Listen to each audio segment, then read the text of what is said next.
कोल्हापूर जिल्ह्याने प्रत्येक निवडणुकीत मतदानाची टक्केवारी वाढवण्याची परंपरा जपली आहे।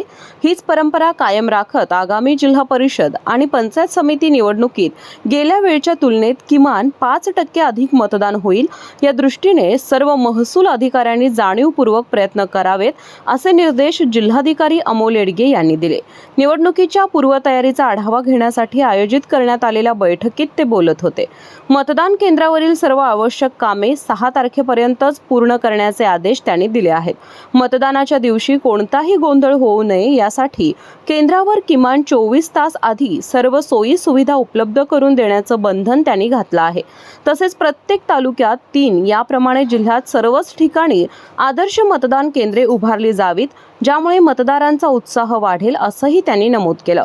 सीसीटीव्हीचे मेगापिक्सेल तपासून घ्यावेत आणि वीज पुरवठा खंडित झाल्यास पर्यायी यूपीएस आणि जनरेटरची सज्जता ठेवावी। निवडणूक प्रक्रिया अधिक सुलभ करण्यासाठी तंत्रस्नेही लोकांची मदत घेण्याच्या सूचनाही त्यांनी यावेळी दिल्या। टपाली मतदानाबाबत स्पष्ट सूचना देताना त्यांनी सांगितलं की पोस्टल मतमोजणीचे प्रशिक्षण व्यवस्थित घ्यावे आणि सर्व टपाली मतांची मोजणी पूर्ण झाल्याशिवाय निकाल घोषित करू नये। मतमोजणीची प्रक्रिया जलद करण्यासाठी अतिरिक्त टेबलची व्यवस्था करण्याच्या सूचनाही त्यांनी दिल्या।